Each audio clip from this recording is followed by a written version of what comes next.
History founder کی جانب سے تمام خواتین و حضرات کو السلام علیکم۔ شروع اللہ کے بابرکت نام سے جو بڑا مہربان اور نہایت رحم والا ہے، اور حضور نبی کریم صلی اللہ علیہ وآلہ وسلم پر بے شمار درود السلام۔ سورہ یونس میں ارشاد باری تعالیٰ ہے، بے شک اللہ عز و جل کے اولیاء کو نہ ہی کچھ خوف ہوگا اور نہ ہی وہ غمزدہ ہوں گے۔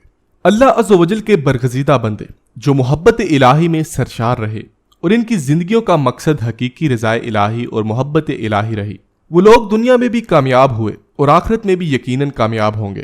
اور اللہ عز و جل نے اپنے انہی نیک بندوں کے متعلق فرمایا کہ انہیں نہ ہی کچھ خوف ہوگا اور نہ ہی وہ غمزدہ ہوں گے۔ رضا الہی اور محبت الہی کو پانے کا بہترین ذریعہ مرشد کامل کی ذات ہے، اور مرشد کامل کی رہنمائی کے بغیر سالک کے لیے اپنے نفس کی شر انگیزیوں اور دنیاوی آسائشوں سے چھٹکارا پانا ممکن نہیں ہے۔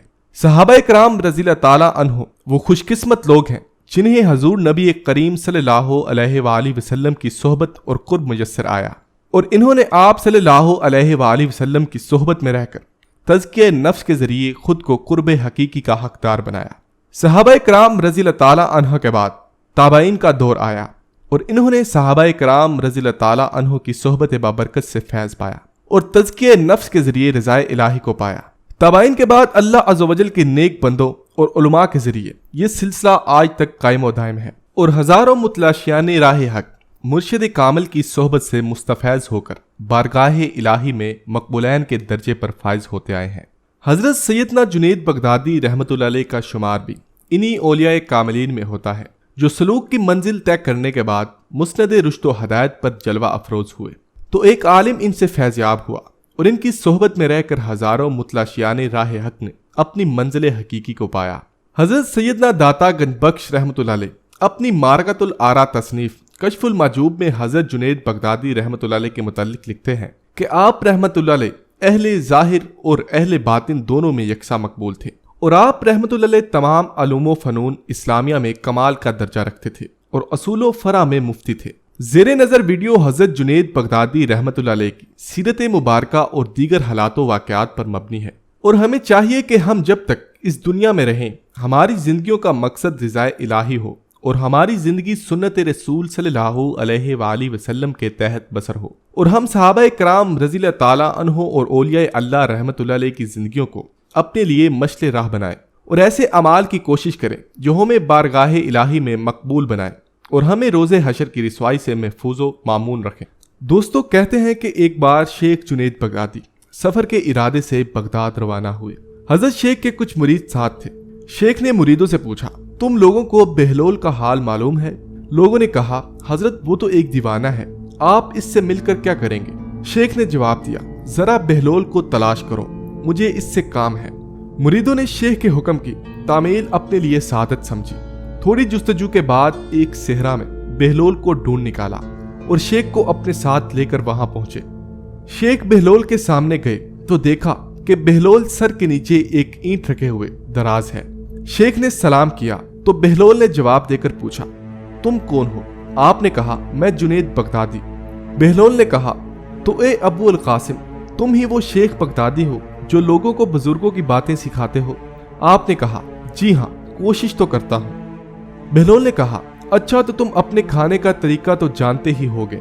آپ نے کہا، کیوں نہیں، بسم اللہ پڑھتا ہوں اور اپنے سامنے کی چیز کھاتا ہوں، چھوٹا نوالا بناتا ہوں اور آہستہ آہستہ چباتا ہوں، دوسروں کے نوالوں پر نظر نہیں ڈالتا، اور کھانا کھاتے وقت اللہ کی یاد سے غافل نہیں ہوتا۔ پھر دوبارہ کہا، جو لقمہ بھی کھاتا ہوں الحمدللہ کہتا ہوں، کھانا شروع کرنے سے پہلے ہاتھ دھوتا ہوں اور فارغ ہونے کے بعد بھی ہاتھ دھوتا ہوں۔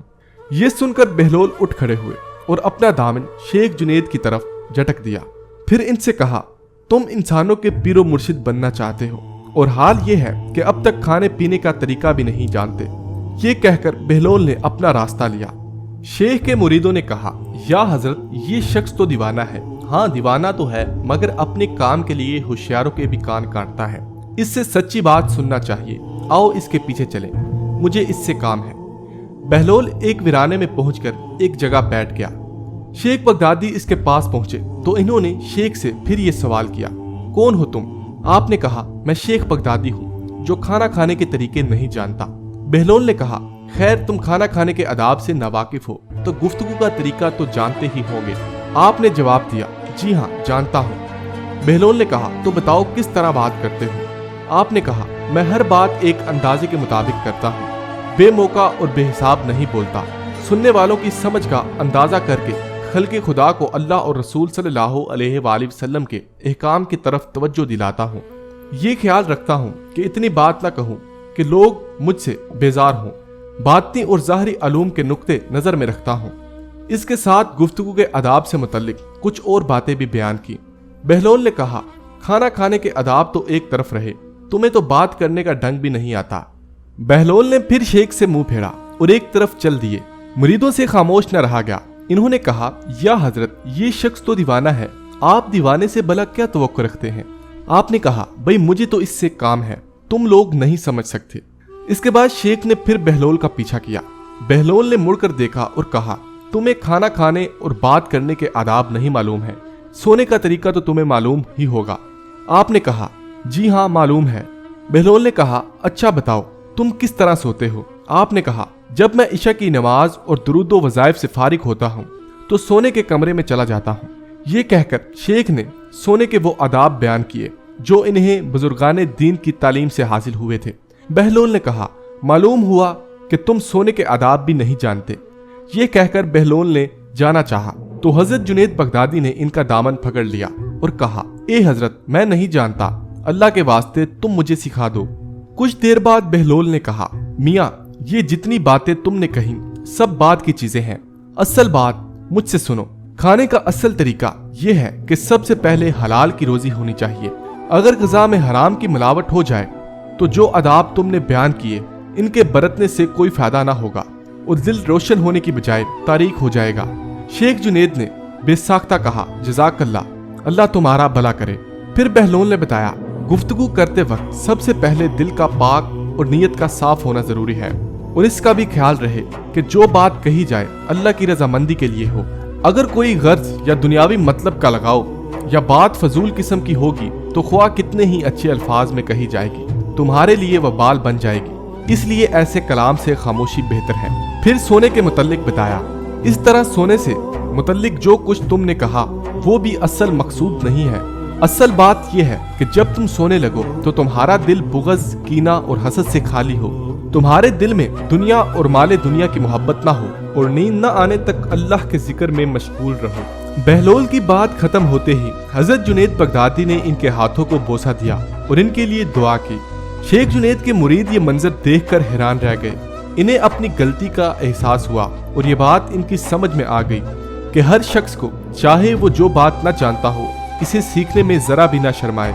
حضرت جنید اور بہلول کے اس واقعے سے سب سے بڑا سبق یہی حاصل ہوتا ہے کہ کچھ نہ جاننے پر بھی دل میں یہ جاننا کہ ہم بہت کچھ جانتے ہیں بہت نقصان پہنچانے والی بات ہے۔ اس سے اصلاح اور ترقی کے راستے بند ہو جاتے ہیں اور انسان گمراہی میں پھنس کر رہ جاتا ہے۔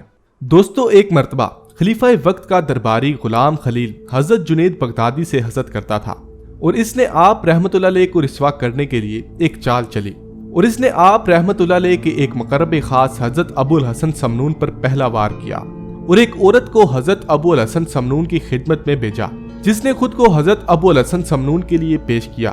حضرت ابو الحسن سمنون نے انکار کر دیا۔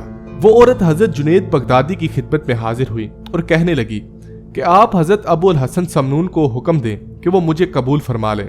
آپ نے اس عورت کی بات سنی تو غصے میں آ گئے اور حکم دیا کہ اس عورت کو یہاں سے نکال دیا جائے۔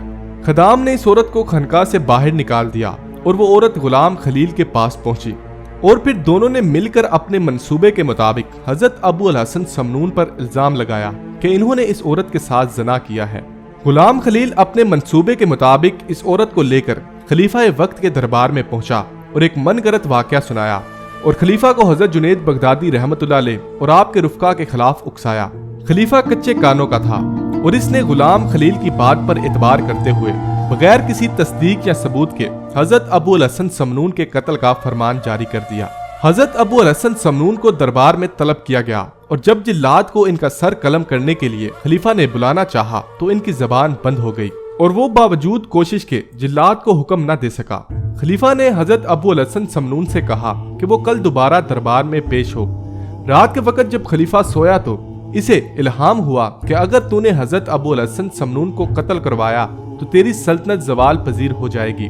اگلی صبح خلیفہ نے حضرت ابو الحسن سمنون کو دوبارہ دربار میں بلایا اور ان سے اپنی گستاخی کی معافی مانگی اور پھر نہایت عزت و احترام کے ساتھ دربار سے رخصت کیا۔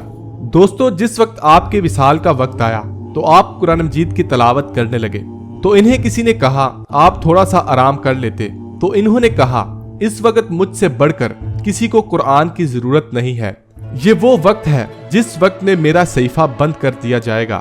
آپ کا وصال باکمال 27 رجب بروز جمعہ 297 ہجری بمطابق 910 عیسوی میں ہوا۔